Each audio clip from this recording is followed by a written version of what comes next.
রাহুলের ন্যায়যাত্রার পথে পাল্টা এবারের মিছিল মমতা বন্দ্যোপাধ্যায়। সকাল থেকে যে খবরে আমরা চোখ রেখেছি, কর্মসূচি বদলে চোপড়া, ইসলামপুর এবং রায়গঞ্জে মিছিল করার কথা মমতা বন্দ্যোপাধ্যায় জানিয়েছেন। ইতিমধ্যে তিনি পৌঁছে গিয়েছেন চোপড়াতে। সোমবারই আমরা দেখেছি উত্তরবঙ্গ সফরে কর্মসূচি বদলের কথা নেত্রী জানিয়েছিলেন। শুধু রায়গঞ্জ এবং বালুরঘাটে সভা করবেন না, এবারে পদযাত্রা, সেই ছবি আপনাদের সামনে।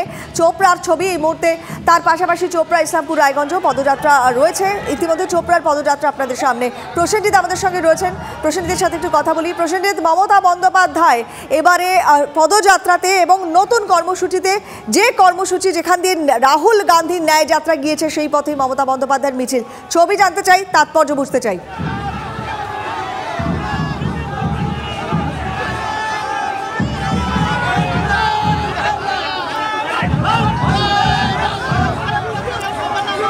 প্রসেনজিৎ রয়েছে, শুরু করছেন, ইতিমধ্যেই তার চপার নেমেছে, জাতীয় সড়কে তিনি উঠে গেছেন এবং ধীরে ধীরে পদযাত্রা এগোচ্ছে। যে কথাটা তুমি বলছিলে যে তাৎপর্যটা কি, দেখো কালকেই কিন্তু এই যাত্রাপথে রাহুল গান্ধী তার নির্দিষ্ট ন্যায় যাত্রা নিয়ে এগিয়েছেন।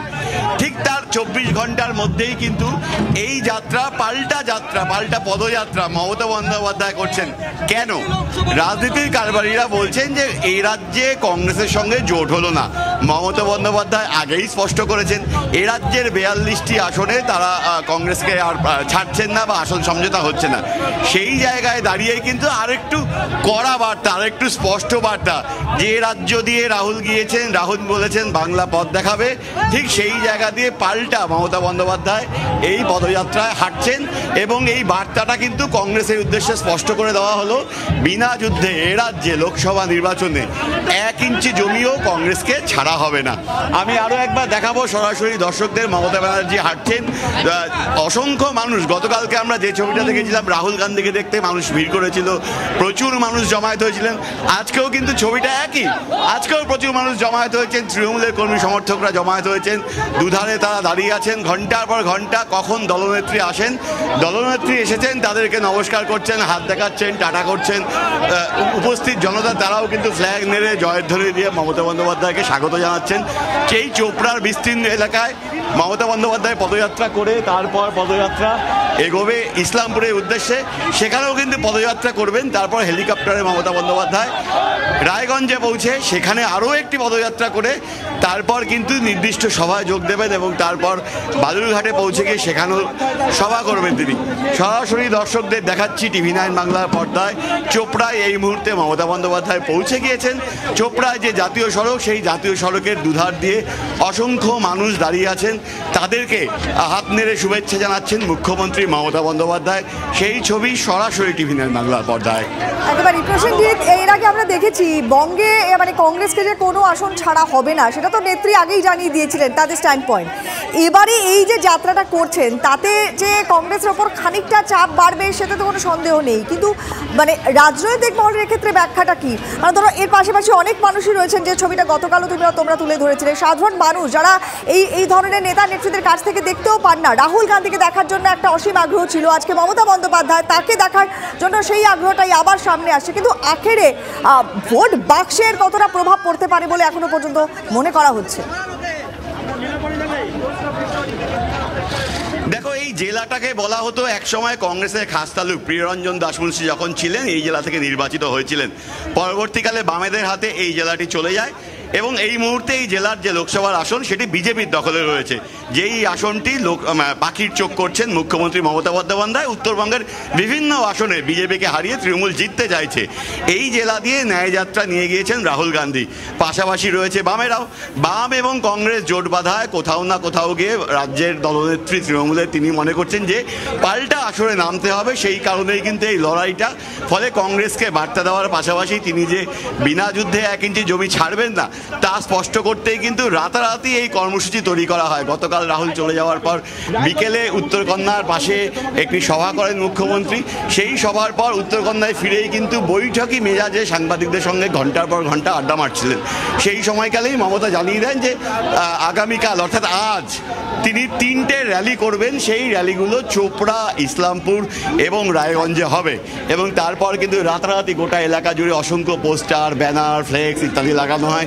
যেখানে গতকালকে রাহুলের ছবি ছিল, আজকে সেই এলাকাগুলোই কিন্তু কার্যত শুধুই মমতার ছবি, শুধুই ঘাসফুলের পতাকা। আমি সরাসরি ছবিটা দেখাচ্ছি। ধীরে ধীরে পদযাত্রা এগোচ্ছে, অসংখ্য মানুষ এগোচ্ছেন দুধার দিয়ে। ছবিটা দীপান যদি একবার দেখাতে পারে। দীপানকে আমি একবার বলবো রাস্তার ধারের এই ভিড়টা দেখানোর জন্য যদি সম্ভব হয়। উৎসাহী জনতার ঢল। গ্রামগঞ্জ থেকে সকালবেলা দেখছিলাম প্রচুর মিছিল কিন্তু এই জাতীয় সড়কের উদ্দেশ্যে আসতে শুরু করে। সকাল 8টা নাগাদ আমরা প্রথম মিছিলটা দেখি। প্রত্যন্ত গ্রামীণ এলাকা, সীমান্তবর্তী এলাকাগুলো থেকে এই মিছিলগুলো আসতে শুরু করে। রাস্তার ধারে কিন্তু কাতারে কাতারে ভিড়। উৎসাহী জনতা, কর্মী, সমর্থক, তৃণমূলের যারা আছেন নেতৃত্ব সকলে উপস্থিত আছেন। কার্যত সর্বশক্তি দিয়ে তৃণমূল এই পদযাত্রায় অংশ নিচ্ছে। মমতা বন্দ্যোপাধ্যায় অর্থাৎ দলনেত্রী স্বয়ং সেখানে আছেন, সঙ্গে অরূপ বিশ্বাস আছেন এবং অন্যান্য নেতৃত্ব আছেন। সব মিলিয়ে সরাসরি এই যাত্রার ছবি TV9 বাংলার পর্দায় দর্শকদের জন্য। একদমই রাহুলের ন্যায় যাত্রার পথে মমতা বন্দ্যোপাধ্যায়ের মিছিল একেবারে তৎক্ষণাৎ তড়িঘড়ির সিদ্ধান্ত। সফরে গিয়েই এই পদযাত্রার সিদ্ধান্ত নেন মমতা বন্দ্যোপাধ্যায় এবং এর ফলে কোথাও যে কংগ্রেসের ওপর তিনি চাপ বাড়াতে চাইলেন তাতে তো কোনো সন্দেহ নেই, কিন্তু এর ইম্প্যাক্টটা কী হবে অন্তত ইন্ডিয়া জোটের ক্ষেত্রে? নীতিশ কুমার তিনি ইতিমধ্যেই দল পরিবর্তন করেছেন। পাশাপাশি অনেকের ক্ষেত্রে আমরা অনীহা দেখেছি, তার মধ্যে তৃণমূলও রয়েছে। সব মিলিয়ে জাতীয় স্তরে রাজ্যের ক্ষেত্রে ইন্ডিয়া জোটের জোটবদ্ধতার ক্ষেত্রে সত্যিই কতটা কাজের কাজ হবে এই প্রশ্নটাও রয়ে যাচ্ছে। এটা নিয়েও একবার একটু কথা বলি প্রসেনজিৎ। আমরা তো সেই ছবি দেখছি, দুদিকে কাতারে কাতারে মানুষজন তারা ভিড় করেছেন। মুখ্যমন্ত্রী মমতা বন্দ্যোপাধ্যায় তিনি পদযাত্রায় সামিল হয়েছেন। ইসলামপুর এবং রায়গঞ্জও তার পদযাত্রা। এই মুহূর্তে চোপড়ার ছবিটা আমরা আপনাদের সামনে তুলে ধরছি। সেটা জানতে চাইছিলাম প্রসেনজিৎ, আখেরে ইন্ডিয়া জোট সেইটার ক্ষেত্রে কি কি ইকুয়েশন সেক্ষেত্রে দাঁড়াচ্ছে? দেখো, তৃণমূল নেত্রী স্পষ্ট করেছেন নির্বাচন পরবর্তী যে জোট, সেই জোটের ক্ষেত্রে বিজেপি বিরোধিতার প্রশ্নে ইন্ডিয়া জোটে তিনি থাকছেন।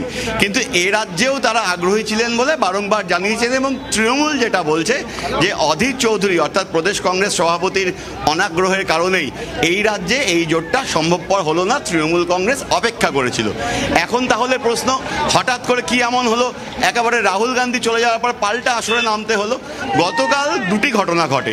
যখন অভিষেক বন্দ্যোপাধ্যায়রা ডায়মন্ড হারবারের সভা থেকে অধীর চৌধুরীর এই প্রসঙ্গ তুলে বলেন যে সেই কারণেই অধীরবাবুদের এই সিদ্ধান্তগুলোর কারণেই এই জোট হলো না, তখন শিলিগুড়িতে কিন্তু জয়রাম রমেশ এই TV9 বাংলার পর্দাতেই বলেছিলেন যে এই অধীর চৌধুরীর পারফরমেন্স খুব ভালো এবং তিনি জানান যে যোগ্য সভাপতি অধীর চৌধুরী। তারপরেই কিন্তু ক্ষোভের আগুনে কার্যত আরও ঘি পড়ে এবং তারপরেই তড়িঘড়ি মমতা বন্দ্যোপাধ্যায়রা সিদ্ধান্ত নেন যে এই পাল্টা পদযাত্রা হবে এবং ঠিক রাহুল যে যে রাস্তা দিয়ে পদযাত্রা করে গিয়েছেন সেই রাস্তাগুলোকেই কিন্তু এই সভার জন্য বেছে নেওয়া হয়। বেশ প্রসেনজিৎ, নজর থাকুক, আমরা এদিকে চোখ রাখবো। মমতা বন্দ্যোপাধ্যায় এই মুহূর্তে চোপড়াতে পদযাত্রায় সামিল। এরপর ইসলামপুর ও রায়গঞ্জও তার পদযাত্রা রয়েছে। উত্তরবঙ্গ সফরে যাওয়ার পরই তিনি এই পদযাত্রার কথায় আলাদা করে বলেন, তারই কর্মসূচিতে যোগ করেন। আগে শুধুমাত্র সভা করার কথা ছিল। কংগ্রেসের ওপরে চাপ বাড়াতে কৌশলী মমতা বন্দ্যোপাধ্যায়। সরকারি মেডিকেল কলেজে নিশ্চিত ভর্তির আশ্বাস দিয়ে বিজ্ঞাপন। মেডিকেলে ভুয়ো শংসাপত্র বিতর্কের মধ্যে আবার বিতর্কিত বিজ্ঞাপন। কিসের ভিত্তিতে এই নিশ্চয়তা? প্রশ্ন তুলে সরব হয়েছেন চিকিৎসকদের একাংশ, আর ঘটনায় তৎপর হয়েছে স্বাস্থ্য ভবন। সৌরভ দত্ত আমাদের সঙ্গে টেলিফোনে রয়েছেন। সৌরভ, এই বিতর্কিত বিজ্ঞাপন নিয়ে শোরগোল তো বেঁধেছে। কারা বিতর্কিত বিজ্ঞাপন দিল? বিজ্ঞাপনটা সামনে এলো, চিকিৎসক মহলের কি বক্তব্য? দেখো, এই বিজ্ঞাপনটি দিয়েছে একটি সংস্থা, বেসরকারি সংস্থা, যারা মেডিকেলের যারা পড়ুয়া চিকিৎসক হতে চান সেই সমস্ত পড়ুয়াদের প্রশিক্ষণ দিয়ে থাকে। বিতর্কের কারণটা হচ্ছে যে তুমি জানো যে সম্প্রতি মেডিকেল কলেজগুলিতে ভুয়ো শংসাপত্র দাখিল করে সেখানে বদলি নিয়ে সেই ঘটনাগুলো ইতিমধ্যে তুলকালাম রাজ্য রাজনীতি শোরগোল পড়ে গিয়েছে আদালত চত্বরেও। কারণ সেই মামলায় সিবিআই দেওয়া হবে কি হবে না তার জল গড়িয়েছে শীর্ষ আদালত পর্যন্ত। এইরকম একটা সময়ে এই ধরনের যে বিজ্ঞাপন, সেই বিজ্ঞাপনে কিন্তু চিকিৎসক মহলে সাড়া পড়ে গিয়েছে। তার প্রশ্ন তুলছেন যে নিশ্চিতভাবে একটি সংস্থা গ্যারেন্টি দিচ্ছে যে তারা সেখানে তাদের কাছ থেকে ট্রেনিং নেয়, তাহলে তারা সেখানে সরকারি মেডিকেল কলেজে ভর্তি নিশ্চিত করে দেবেন। এটা কিভাবে সম্ভব? স্বাস্থ্য সচিব জানাচ্ছেন যে তারাও বিষয়টি কগনিজেন্স নিয়েছেন, তারা বিষয়টি লক্ষ্য করেছেন এবং পুলিশকে ব্যবস্থা নেওয়ার জন্য, তদন্ত করার জন্য আর্জি জানানো হয়। বেশ, ধন্যবাদ সৌরভ। পরে খবরে চোখ রাখছি। রাজ্যের সব স্কুলে এবার থেকে চালু হয়ে যাচ্ছে high speed free internet. Junior high school ও হায়ার সেকেন্ডারি সব স্তরের স্কুলে ইন্টারনেট কানেকশন দেবে ওয়েবেল।